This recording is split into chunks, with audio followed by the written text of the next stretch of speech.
bus terbakar gimana mas tanggapannya? Udah gua tanggapin di Facebook. Agak miris aja sih, maksudnya gimana ya?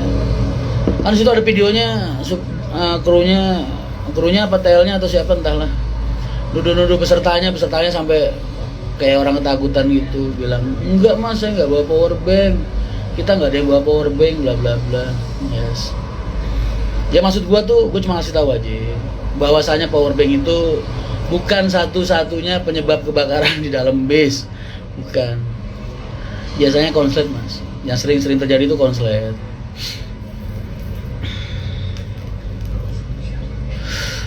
Aku pernah kebakaran dua kali, dan biasanya semuanya dari arus semua, dari listrik, dari aki.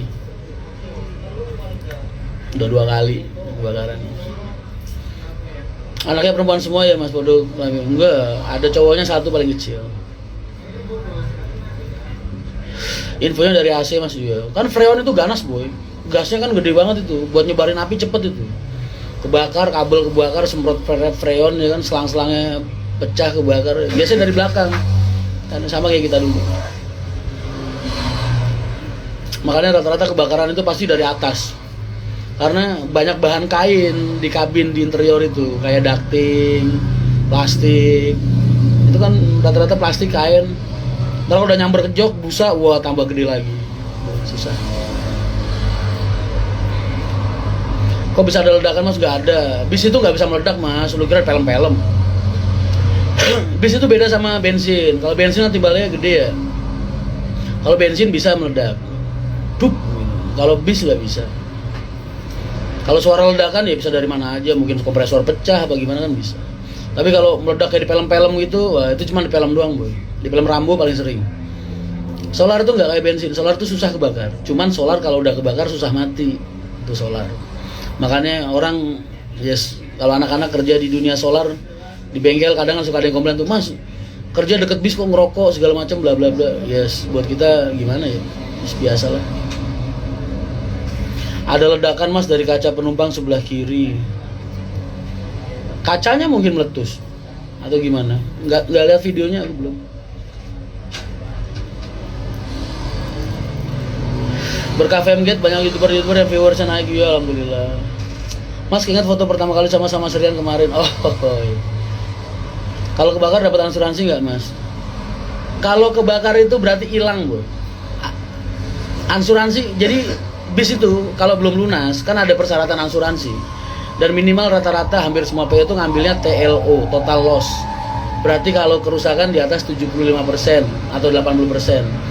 Kalau kebakar itu berarti ada asuransi, tapi kan asuransinya buat bayar utang mas, bang ya. Asuransinya buat bayar sisa angsurannya. Kalau sisa angsurannya, jadi misalnya bis harganya 2 miliar nih, pokok hutangnya berapa, asuransinya berapa gitu misalnya, lantar dipotong. Makanya orang kalau kebakaran bis itu hilang udah. Itu kalau masih utang. Kalau udah lunas ya tambah udah hilang. Pokoknya hilang sama aja. Lu masih utang juga bis lu hilang. Lu udah lunas juga bis lu hilang. Hilang bis 1 hitungannya. Ya doain aja pengusahanya kuat lah. Sabar. Bis kalau udah kebakaran setauku nggak bisa diperbaikin mas.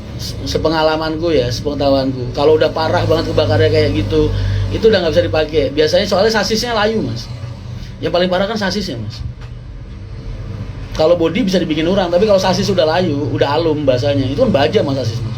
Kalau saking panasnya, temperaturnya panas, dia udah mulai layu, udah ada muka keleng, udah mulai nggak center lah ibaratnya, nggak bisa dipakai udah, buang sasisnya. Dalam setahun bisa berapa kali mas bis? Kabel itu kan nggak busuk sih mas, nggak kayak roti ya kan. Jadi benernya awet aslinya. Cuman memang lah ini mau gue bahas nih sama karoseri harusnya. Omongannya Enyon tadi siang bener. Masalahnya itu memang dari awal inverter itu kan kecil mas, voltasenya kecil. Jadi itu harus digedein, kabel-kabel struktur audio segala macam bla bla bla yang keluar dari inverter pun atau menuju ke inverter itu juga harus dirubah semua, digedein semua.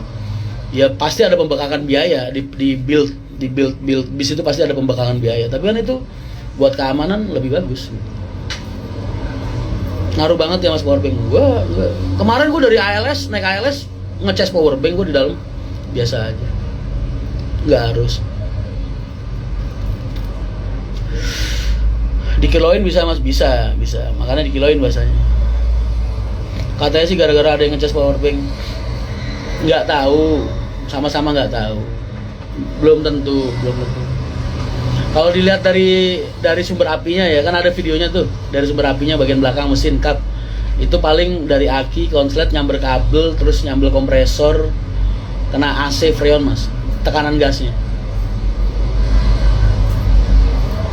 Pipit, ini suamimu lagi di sini sama aku nih. Masih setia.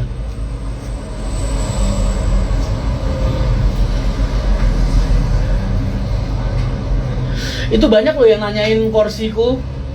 Masih bikin nggak? Masih. Tak kasih kontaknya Pipit ntar. Ya kemarin ada yang pesen.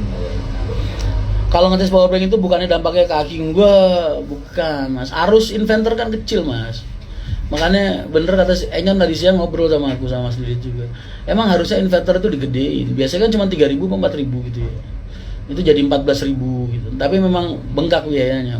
Nambah sekitar 4 jutaan buat inverternya aja. Terus ngerubah kabel, ngegedein ya total habis 15-20 juta lah per bis itu. Buat ngerubah ngegedein arus listrik yang ada di bis.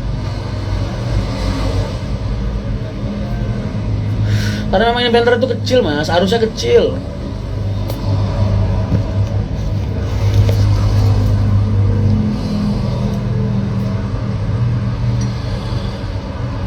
Kelebihan tronton itu apa mas? Gaya boy, keren, dipuji-puji. Sayangnya gue nggak gila pujian, gue lebih milih efektivitas.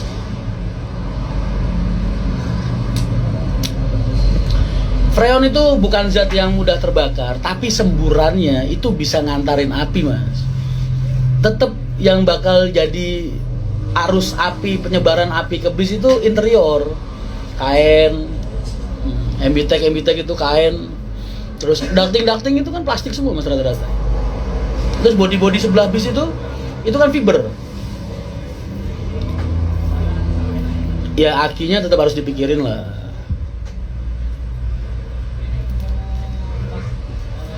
Cek videonya aku Antoni, iya. Kalau power bank, kalau arus doang di ngecas di bis itu gue berfungsi pernah. Gue sering jujur aja ngecas power bank di bis. Kadang berfungsi, kadang jadi gak berfungsi, kadang putus kan ada sekringnya. Terus kadang ya bisa juga konslet. Jadi itu cuman salah satu penyebab, tapi gue pikir bukan penyebab utama. Banyak faktor lain.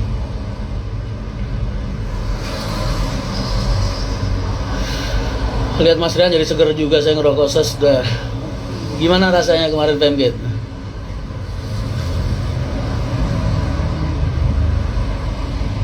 Saya cek di Cycling Aki tuh, iya emang.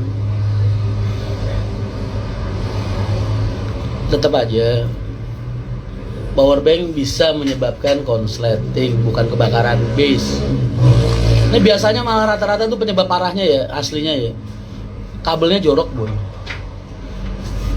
Kabel pada ngupas dibiarin, gak disolasi lagi, gak dikasih tutup.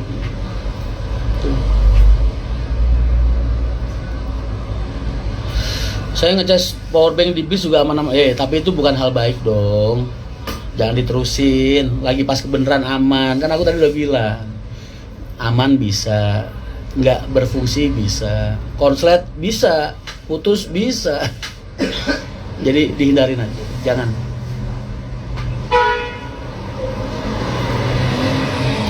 Femgate jadi seminggu 3 kali. Femgate seminggu 3 kali.